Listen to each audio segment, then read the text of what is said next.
Hello and welcome to Tech Talks featuring the PLC-INTERFACE Relay Series. My name is Andrew Bogacek, Product Marketing Manager. And I'm Clinton Hummel, Associate Product Marketing Manager. And Clint, last time we got together, we talked about some application-specific relays. And I think you're going to explore a few more of those with us here today as we talk about some of the common problems you could see in your applications. And first and foremost, let's talk about maybe the installation or troubleshooting side of things. Do you have something to help solve some of that problem for us? Yes, sir. And at 700 part numbers, we're not done with our tricks yet. We got lots of cool stuff to talk about. One of the first products I wanted to show you is the manual switch PLC relay. So this relay, as you mentioned, is very useful for testing and commissioning. If you remember with the relay, we have to apply a signal for the contacts to move. But sometimes it's not possible for that signal to be applied because the system's not started, or you need to simulate an output when the program is not calling for an output. So it's very simple. In that case, we're just going to use a screwdriver to be able to manually select on or off. Well, that's very simple. Very simple, but very, very, very useful. Otherwise, you'd have to remove some wires from the base and basically put a jumper in there to do the same thing. So screwdriver versus wiring. Yeah. I think this wins every time. It's easy to use. So that's how you can manually switch a contact.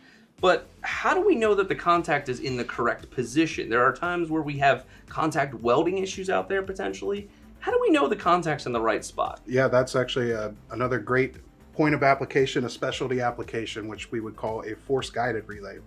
So force-guided relay actually has, in this case, two poles in parallel. If one welds, the other relay contact will stay with it so that we don't get a false positive or false negative that this thing is switched on or off when it's not. So we use it as a feedback mechanism, often found in safety circuits, for example, to detect a malfunction of the relay. That makes a lot of sense, is that we know, okay, we're no longer getting any signal from this.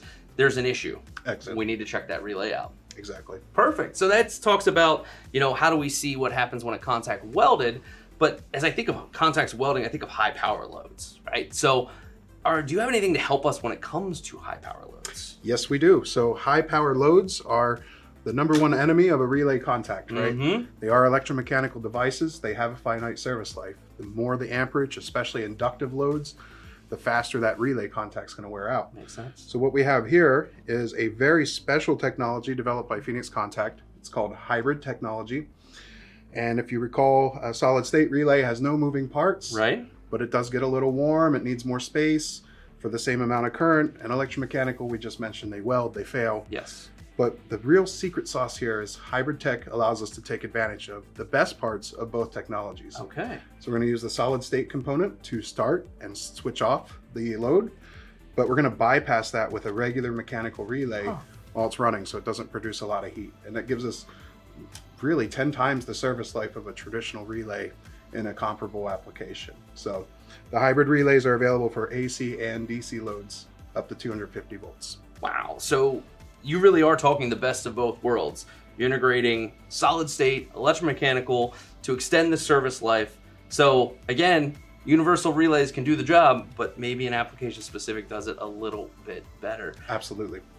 So we just talked about high power loads. Let's talk about some low power, the lowest of powers. What do we have?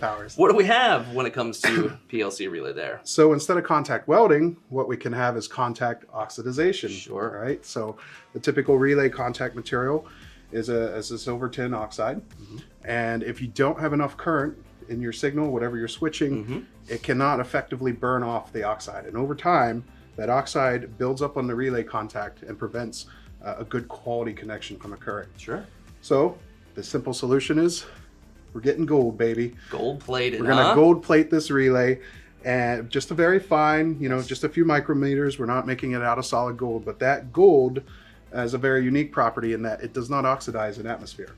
So we can reliably switch a low current signal over time without any fear of that signal degrading due to contact oxidization. In fact, it's the same reason that many HDMI cables, for example, are gold plated, to ensure the integrity of that low power signal. That's perfect. Yeah. So we're seeing it in the regular industrial world as well as the commercial world, because gold plating is important for that high quality signal and ensuring it does what it's supposed to do. Yes. That's awesome. So there, we learned more and more about some of these different relay is a part of the 700 different pieces in that portfolio. So next time we get together though, I think we're going to spin it a little bit and talk about how can we speed up the actual wiring process when it comes to a bank of relays. I'm looking forward to that one.